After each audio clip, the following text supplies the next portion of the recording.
monitoring and preventing victims from leaving a location in order to hide their injuries, or by locating and contacting a victim who had attempted to flee. As part of this investigation, in March of this year, special agents from HSI executed search warrants at Combs' residences in Miami and Los Angeles. They also executed a warrant for Combs' electronic devices. During those searches, agents seized evidence of the crimes charged in this indictment. They seized firearms and ammunition, including 3 defaced AR-15s and a large capacity drum magazine. They also seized evidence of the freak-offs, electronic devices that contain images and videos of the freak-offs with multiple victims. And they seized cases and cases of the kinds of personal lubricant and baby oil that Combs' staff allegedly used to stock hotel rooms for the freak-offs, more than 1,000 bottles altogether. Here are some of the items that we recovered during the searches.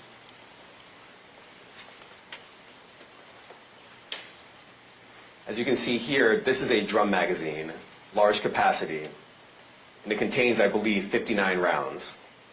I mentioned as well that we recovered 3 AR-15s. This is a close-up shot of one of the AR-15s, and you can see right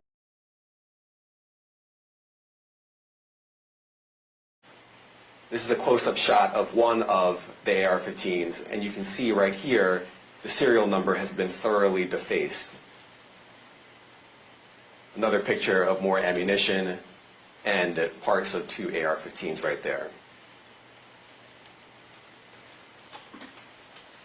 Now I want to be clear about 2 things. First, this office is determined to investigate and prosecute anyone who engages in sex trafficking, no matter how powerful or wealthy or famous you may be. No one should doubt our commitment on that. A year ago, Sean Combs stood in Times Square and was handed a key to New York City. Today, he's been indicted and will face justice in the Southern District of New York. Second, we are not done. This investigation is ongoing, and I encourage anyone with information about this case to come forward and to do it quickly.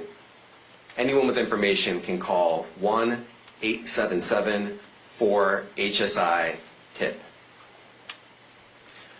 I want to express my deep appreciation for the victims and witnesses who have used their voices and helped bring this criminal conduct to light. We would not be here without them.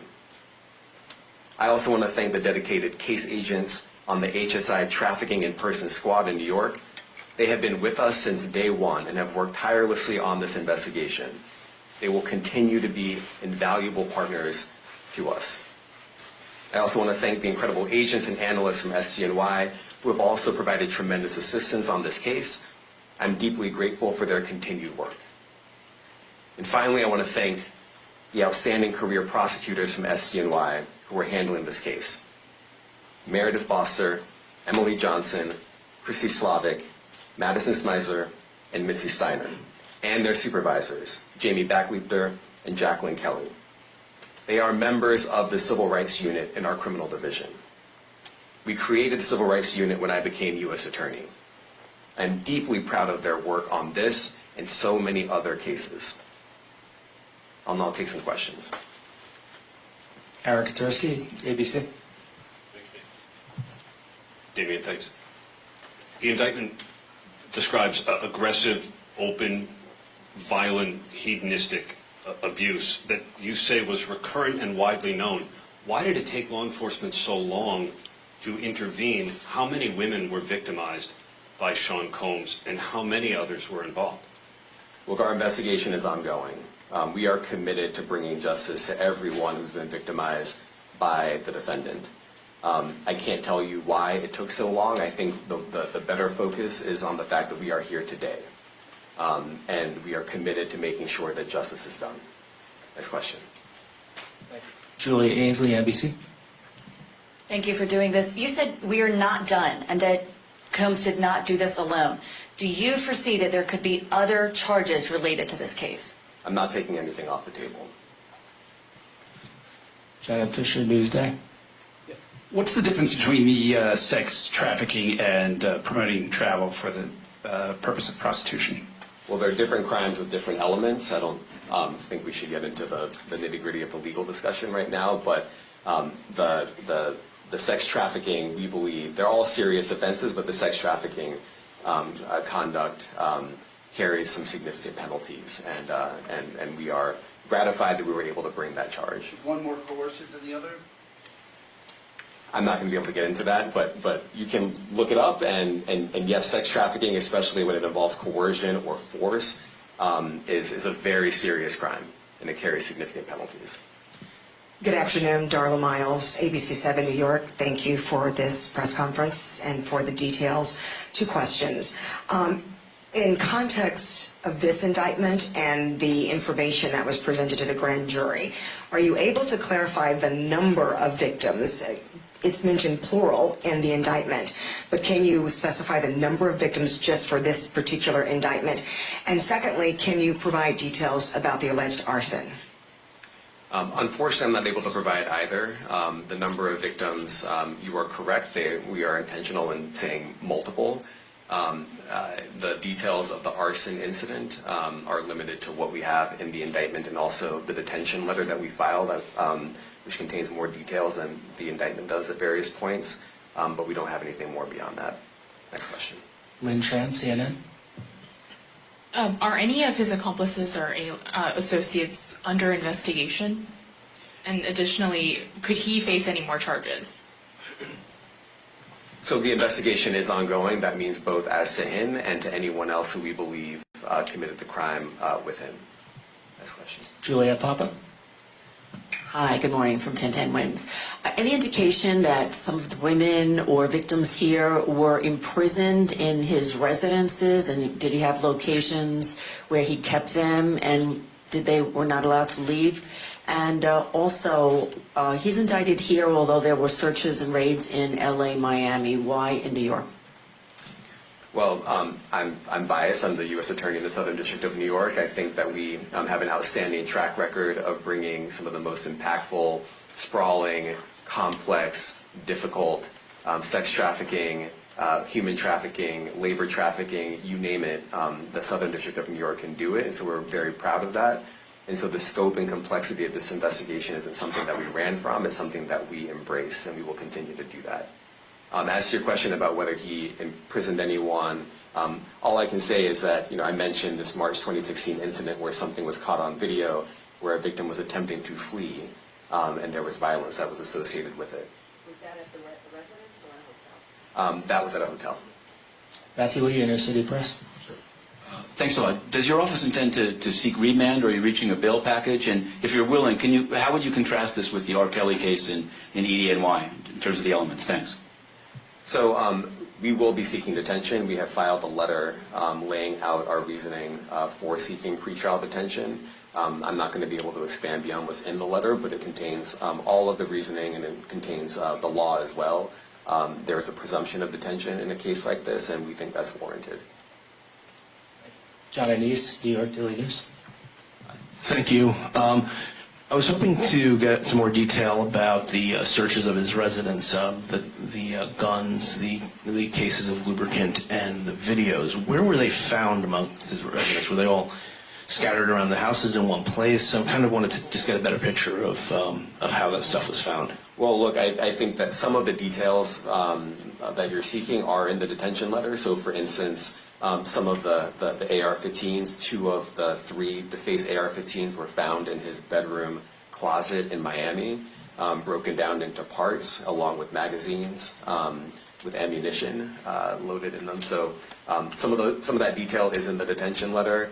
Beyond that, I'm not going to be able to get into where other items were stored.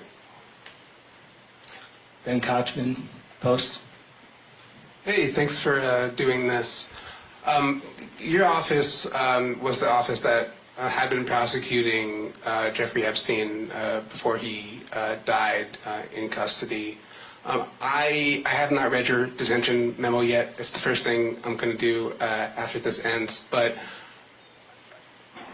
does the memo address, or is your office concerned with Combs' safety in custody, given what happened with Epstein?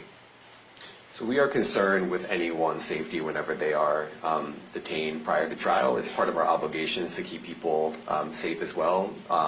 It's part of the criminal justice system. So, but I do not draw any sort of connection between Jeffrey Epstein's suicide and what may or may not happen to any other defendant while they are detained pre-trial. And of course, the decision whether to detain the defendant will be up to a judge. Our position is that pretrial detention is warranted under the law and based on the facts of this case, and I'll leave it at that. Are some of the prosecutors on this case some of the same prosecutors that had been handling that or that worked on the Maxwell case? So I'm not going to get into the staffing. I will say that this team, this group of AUSAs, this incredible group has been working on this case around the clock, and they've had their hands full. Next question. Gus Rosendale, NBC News. Good morning, sir. Combs' attorney said that his client has been cooperative with investigators. He said that this morning. I was wondering if you would have a reaction to that.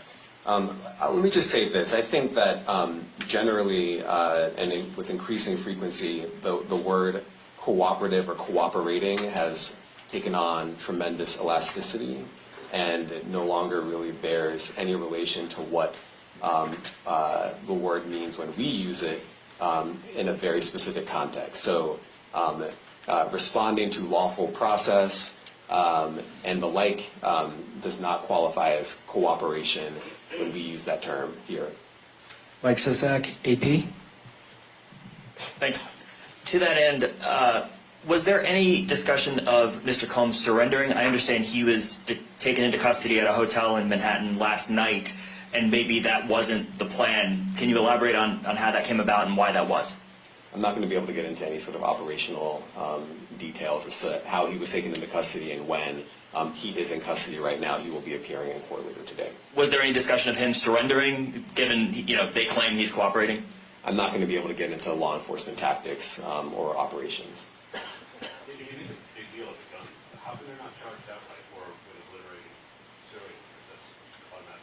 Well, I can't get into the charging decision. It is very meaningful to us that weapons were possessed, as we allege in the indictment. Part of the reason why this conduct was so pervasive and harmful was because victims and others didn't necessarily feel comfortable denying him his wishes, as we allege, because of the presence of firearms. I should leave it there. Thanks. Last question, Jacob Shamison.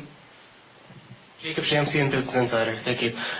Given that he's the sole defendant in this case and that you allege he's part of a conspiracy that involves members of his companies, do you anticipate a superseding indictment that bring allegations against other members of his companies or other co-conspirators as well?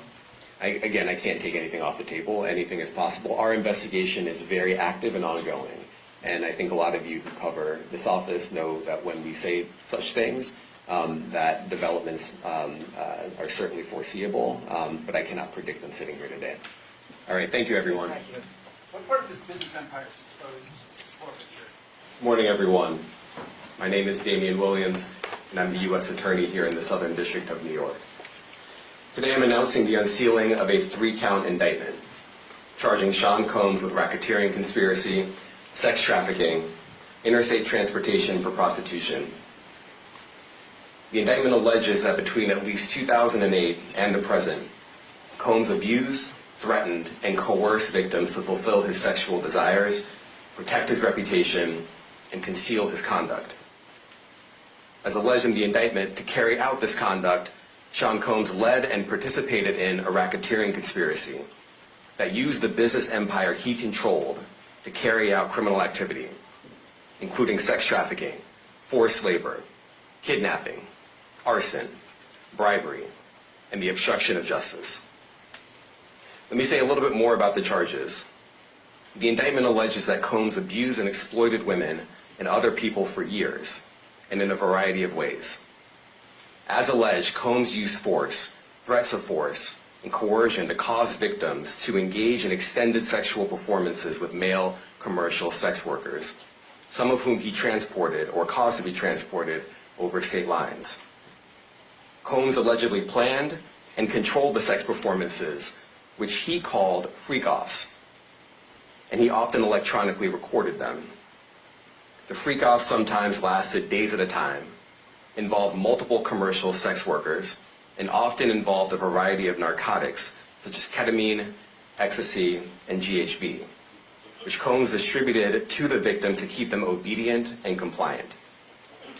As alleged, when Combs didn't get his way, he was violent, and he subjected victims to physical, emotional, and verbal abuse so that they would participate in the freak-offs, and that Combs hit, kicked, threw objects at, and dragged victims, at times by their hair. On one occasion in March of 2016, that conduct was captured on video and later reported in the media. Specifically, Combs kicked, dragged, and threw a vase at a victim in a Los Angeles hotel when the victim was attempting to flee. As alleged, these assaults often resulted in injuries to the victims, which took days or weeks to heal. In addition to the violence, the indictment alleges that Combs threatened and coerced victims to get them to participate in the freak-offs. He used the embarrassing and sensitive recordings he made of the freak-offs as collateral against the victims. And the indictment alleges that he maintained control over the victims in several ways, including by giving them drugs, by giving and threatening to take away financial support or housing, by promising them career opportunities, by monitoring their whereabouts, and even by dictating their physical appearance. Because of all of this, the indictment alleges that the victims did not believe they could refuse Combs without risking their security or facing more abuse. The indictment also alleges other acts of violence undertaken by Combs and others, including violence against witnesses to his abuse, kidnapping, and arson. The indictment alleges that on more than one occasion, Combs carried or brandished firearms, intimidate and threaten victims and witnesses. Now, Combs did not do this all on his own. As I mentioned, Combs has been charged with RICO conspiracy. He used his business and employees of that business and other close associates to get his way. Those individuals allegedly included high-ranking supervisors in the business, personal assistants, security staff, and household staff. The indictment alleges that those individuals facilitated the freak-offs. They booked the hotel rooms and stocked them with the supplies, including drugs, baby oil, personal lubricant, extra linens, and lighting. When the hotel rooms got damaged, they helped clean it up. They arranged for victims and commercial sex workers to travel for the freak-offs, and they delivered large quantities of cash to Combs to pay for the commercial sex workers. The indictment also alleges that they helped Combs cover up his crimes. During the March 2016 incident at the LA hotel that I mentioned earlier, a member of the hotel security staff intervened, and Combs attempted to bribe the staff member with a stack of cash to make sure that what happened was kept quiet. And as the indictment alleges, in late 2023, after public allegations were made about Combs' crimes, he and others pressured witnesses and victims to stay silent, including by making phone calls to witnesses and victims and giving them a false narrative of what they had experienced. And as alleged, Combs used others to help conceal his abuse by monitoring and preventing victims from leaving a location in order to hide their injuries, or by locating and contacting a victim who had attempted to flee. As part of this investigation, in March of this year, special agents from HSI executed search warrants at Combs' residences in Miami and Los Angeles. They also executed a warrant for Combs' electronic devices. During those searches, agents seized evidence of the crimes charged in this indictment. They seized firearms and ammunition, including 3 defaced AR-15s and a large capacity drum magazine.